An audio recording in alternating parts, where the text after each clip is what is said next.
Good morning students. আশা করি তোমরা এই লকডাউন পিরিয়ডের মধ্যে ভালোই আছো, সুস্থ আছো। তো আজকে আমাদের আলোচ্য বিষয় বায়ুমণ্ডল অধ্যায়ের দ্বিতীয় অংশ, ওজোন স্তরের গুরুত্ব এবং ওজোন স্তরের বিনাশের কারণ। বায়ুর অক্সিজেন গ্যাসের রূপভেদ হলো ওজোন। তিনটি অক্সিজেন অণু যখন একসঙ্গে একটা আইসোটোপ গঠন করে, যেটি অস্থায়ী প্রকৃতির গ্যাস, তাকে ওজোন বলি। এই ওজোন গ্যাসের অস্তিত্ব সর্বপ্রথম আবিষ্কার করেন ক্রিশ্চিয়ান ফ্রেডরিক স্কোনবি 1840 সালে, এবং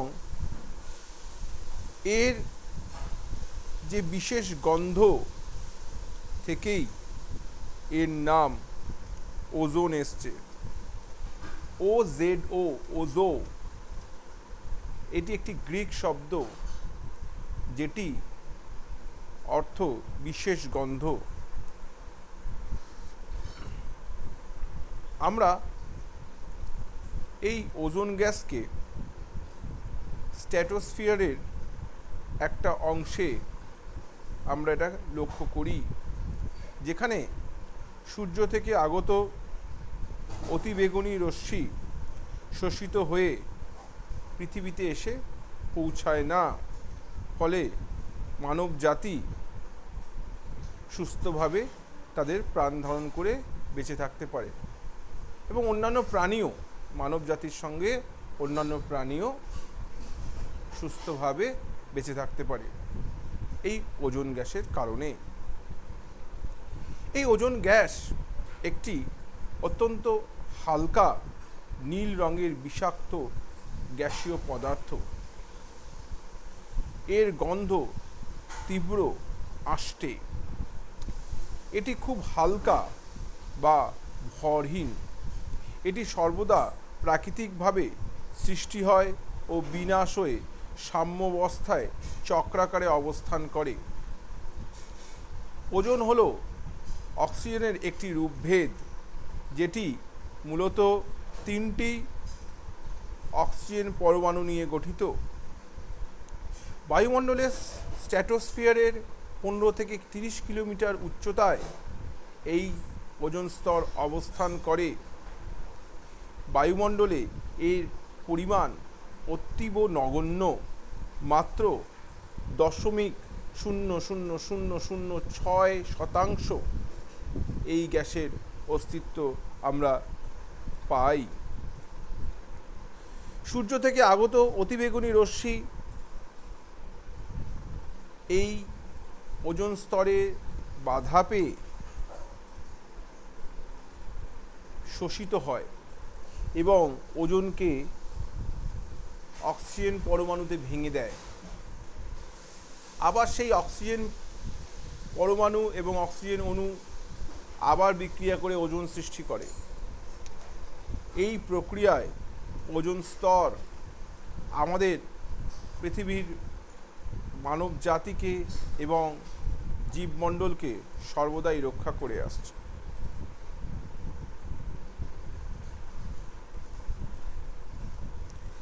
আমরা এখন যেই স্লাইডটি দেখছি, সেটি 1979 সালের আন্টার্কটিকার উপরে তোলা। তার পরবর্তীটি 1989 সালে, তার পরবর্তীটি 2006 এবং 2010 সালে। তোমরা বুঝতেই পারছো যে 1987 স্লাইডটি 1979 স্লাইডটি নীল অংশটার থেকে 1989 নীল অংশের পরিমাণ বেশি, এটি ওজোন হোল বা ওজোন গহ্বর, যেটি আন্টার্কটিকার উপরে সৃষ্টি হয়েছে। এবং পরবর্তী ক্ষেত্রে যেটি 2006 সালে, যার আয়তন আরও বেড়ে গেছে এবং 2010 সালে তার কিছুটা হলেও এটি হ্রাস পেয়েছে। বাস্তবে মানুষের দৈনন্দিন কার্যাবলী ওজোন স্তরকে সর্বদা ক্ষতি করে আসছে। ওজোন স্তর আমাদের উপরে বিশেষ গুরুত্বপূর্ণ ভূমিকা পালন করে। ওজোন স্তর কি কি কাজ করে সেটি নিয়ে আমরা এখন একটু আলোচনা করব। ওজোন একটি অতি বিষাক্ত গ্যাস এবং নিম্ন বায়ুস্তরে এটি খুবই ক্ষতিকারক। নিম্ন ট্রপোস্ফিয়ারে ওজোন দ্বারা ক্ষতিকর ধোঁয়াশা সৃষ্টি হয়। এটি সালোক সংশ্লেষে ব্যাঘাত ঘটায়, শস্য উৎপাদন হ্রাস করে। কিন্তু এই গ্যাসই যখন ঊর্ধ্ব বায়ুমণ্ডলে অর্থাৎ স্ট্র্যাটোস্ফিয়ারের 15 কিলোমিটার থেকে 30 কিলোমিটার উচ্চতায় অবস্থান করে, এটি আমাদেরকে প্রাকৃতিক সৌর পর্দা হিসাবে এটি কি আমাদেরকে সুরক্ষা দেয়। বায়ুস্তরে স্ট্র্যাটোস্ফিয়ারে ওজোন গ্যাসের স্তর পৃথিবীর জীবমণ্ডলের পক্ষে খুবই উপকারী ও গুরুত্বপূর্ণ। এটি ভূপৃষ্ঠের ওপর একটা পর্দার মতো অবস্থান করে, যেখানে 3টি অতিবেগুনি রশ্মির ইউভি এ, বি এবং সি মধ্যে ইউভি বি, সি, যাদের তরঙ্গ দৈর্ঘ্য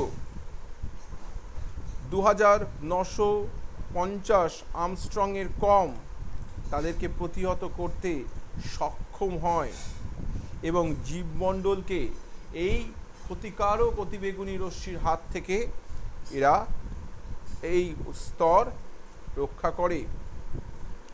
ওজোন গ্যাসের স্তর ভূপৃষ্ঠ থেকে বিকিরিত দীর্ঘ তরঙ্গের অবলোহিত রশ্মিকে বিকিরণে বাধা দিয়ে বায়ুমণ্ডলের উষ্ণতার যে ভারসাম্য, হিট ব্যালেন্স, সেটা বজায় রাখে।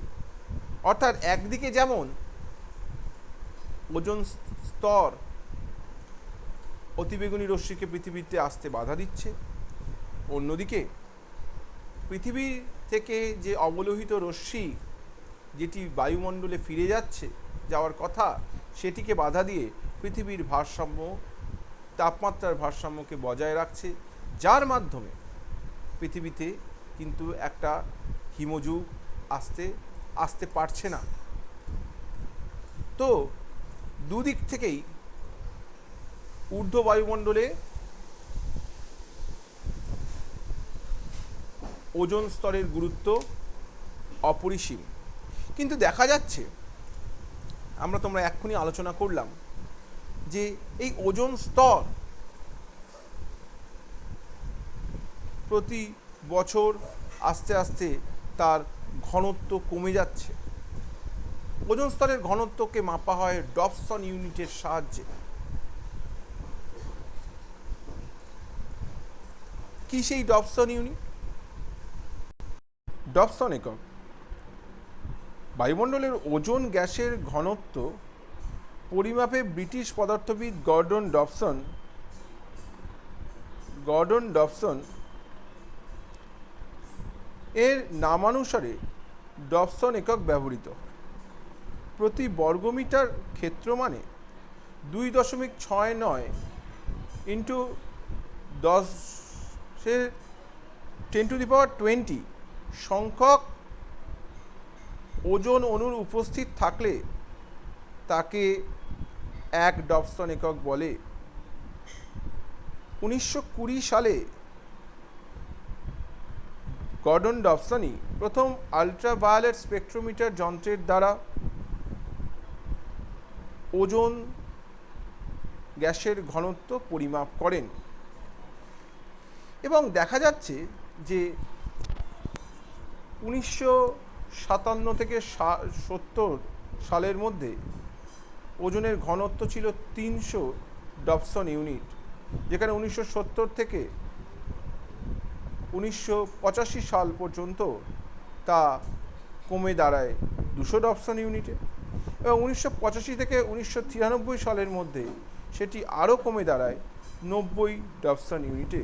অর্থাৎ এর থেকে বোঝা যাচ্ছে যে অত্যন্ত দ্রুত মাত্রায় স্ট্র্যাটোস্ফিয়ারের ওজোন স্তর ধ্বংস হচ্ছে এবং যার মাধ্যমে পৃথিবীর ভারসাম্য বিনষ্ট হচ্ছে এবং পরিবেশগত অবক্ষয় আমরা এটা লক্ষ্য করছি। আন্টার্কটিকায় সর্বপ্রথম ব্রিটিশ বিজ্ঞানী ডক্টর জেসি ফারম্যান এই ওজোন গহ্বর লক্ষ্য করেন। তো বর্তমানে আমাদের যে বিভিন্ন কার্যাবলী যেগুলির মাধ্যমে ওজোন স্তর বিনাশ হচ্ছে সেগুলি একটু স্থিতিশীল বা কমিয়ে আনার ফলে বর্তমানে দেখা যাচ্ছে 2014 থেকে 2019 সালের মধ্যে ওজোন স্তর অনেক ওজোন স্তরের ঘনত্ব আস্তে আস্তে বৃদ্ধি পাচ্ছে, অর্থাৎ ওজোন স্তর তার আগের অবস্থায় ফিরে যাচ্ছে। তাই এখন আমাদের জানা দরকার এই ওজোন স্তরকে একদম আবার পুনরায় সেই পূর্ববর্তী জায়গায় নিয়ে যাওয়ার জন্য আমাদের কি কি পদক্ষেপ গ্রহণ করা উচিত।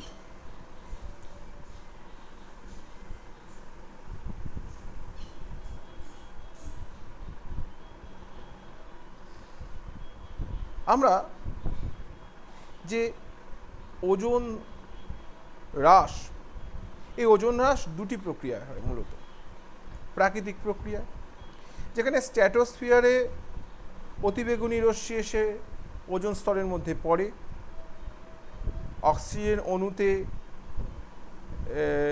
এবং অক্সিজেন পরমাণুতে সেটা ভেঙে যায় এবং অক্সিজেন দুটো O3 প্লাস ও মিলে দুটো অক্সিজেন অণু গঠন করে।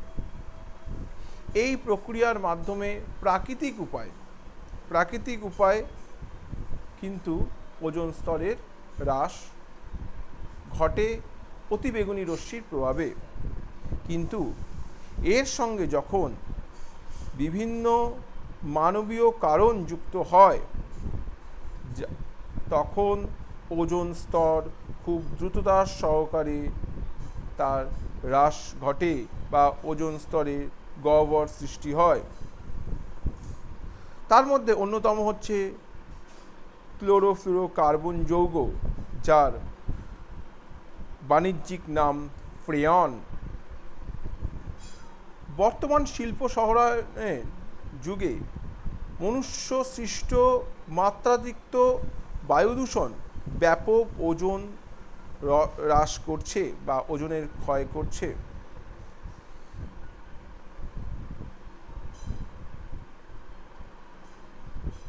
এই যে ফ্রেয়ন, যেটি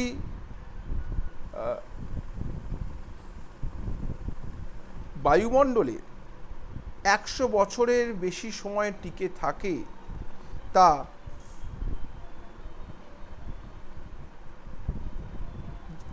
যে ক্লোরিন অণু বায়ুমণ্ডলে ত্যাগ করে সেটি 1 থেকে 2 বছরের মধ্যে 1 লক্ষ ওজোন অণুকে ভেঙে বিনাশ ঘটায়। অর্থাৎ 100 বছর ধরে প্রতি বছর একটি ফ্রেয়ন বা একটি ক্লোরিন অণুতে 1 থেকে 1 লক্ষ ওজোন অণুকে সে ভেঙে দেয়। এছাড়া আছে ব্রোমিন যৌগ, এছাড়া আছে ব্রোমিন যৌগ, যেটি সূর্যরশ্মির অতিবেগুনি রশ্মি শোষণ করার মাধ্যমে সক্রিয় ব্রোমিন পরমাণু মুক্ত করে ওজোন স্তরকে ভেঙে দেয়। হ্যালোন যৌগ ও হ্যালোন 211 এবং 1301 যৌগ দুটিকে ভেঙে সক্রিয় ব্রোমিন পরমাণু মুক্ত করে, যা ওজোন স্তরকে ভাঙে। সালফেট যৌগ, সালফার ডাই অক্সাইড বৃষ্টির জলকণা বা বাষ্পকণা সঙ্গে যুক্ত হয়ে সালফিউরিক অ্যাসিডে পরিণত হয়ে বায়ুতে ভাসমান বিভিন্ন লবণকণার সঙ্গে বিক্রিয়া করে সালফেট যৌগ তৈরি করে। এগুলি ওজোনকে বিয়োজিত করে অনুঘটকের কাজ করে। নাইট্রোজেন যৌগ ওজোন স্তরের বিনাশ ঘটায়। তাহলে আমরা দেখতে পেলাম পৃথিবীর ওপরে যে মানবীয় কার্যাবলী, তার মাধ্যমে প্রতিনিয়ত এই ওজোন স্তর এর বিনাশ ঘটছে। এখন আমাদের এই ওজোন স্তরের যে বিনাশ ঘটার ফলে আমাদের পৃথিবীর ওপর কি কি তার প্রভাব পড়ছে সেটা নিয়ে একটু আমরা আলোচনা করব। প্রথমেই ওজোন স্তরের বিনাশের মাধ্যমে মানুষের ওপর খুব গভীর তা প্রভাব ফেলে। যেমন মানবদেহের ত্বক সৌরদগ্ধ বা সানবার্ন হয়ে যায়, যেখানে ম্যালিগনেন্ট বা স্কিন ক্যান্সার। তাছাড়া মানুষের চোখের লেন্স, কর্নিয়া ইউভি শোষণ করে চোখে ছানি পড়ে। অতিবেগুনি রশ্মি শোষণের মাধ্যমে মানুষের রোগ প্রতিরোধক ক্ষমতা খুব সহজেই হ্রাস পায়, মানুষের প্রজনন ক্ষমতা হ্রাস পায়, মানুষ স্তন ক্যান্সার বা লিউকিমিয়াতে আক্রান্ত হয়, জৈবিক ও মানসিক ক্ষমতা বহুলাংশে কমে যায়, হৃদরোগের প্রকোপ বৃদ্ধি পায়। প্রাণীকুলের মধ্যেও এই অতিবেগুনি রশ্মির প্রভাব খুব চোখে পড়ে। জলজ প্রাণীর সংখ্যা হ্রাস পায়, মাছ উৎপাদন কমে যায়, জীবজন্তুর প্রজনন ক্ষমতাও হ্রাস পায়, প্রবল প্রাণীর ব্যাপক মৃত্যু ঘটে। এছাড়া উদ্ভিদের ওপর সালোক সংশ্লেষ প্রক্রিয়া ব্যাহত হয়, খাদ্য উৎপাদন কমে, উদ্ভিদের বংশবৃদ্ধি কমে যায়, প্লাঙ্কটনের সংখ্যাও হ্রাস পায় এবং বিশ্ব জলবায়ুর উপরে উষ্ণতার বৈপরীত্য সৃষ্টি হয়, অ্যাসিড বৃষ্টির পরিমাণ বাড়ে। এছাড়া স্ট্র্যাটোস্ফিয়ারে যে ওজোন স্তর কমে যাচ্ছে, তার মাধ্যমে পৃথিবীর উত্তাপের সমতা হ্রাস পায়। তাহলে আমরা দেখতে পাচ্ছি যে ওজোন স্তর হ্রাস ঘটার মাধ্যমে উদ্ভিদ, প্রাণী এবং পৃথিবীর ওপর একটা সবসময় তার নেতিবাচক প্রভাব পড়ছে। ফলে আমাদের এই স্তরকে বাঁচিয়ে রাখতে হবে এবং তার জন্য আমাদেরকে ওজোন গহ্বর সৃষ্টিকারী যে সকল গ্যাসগুলো আছে সেগুলো সৃষ্টি বন্ধ করতে হবে। তাহলে আজকে এই পর্যন্ত।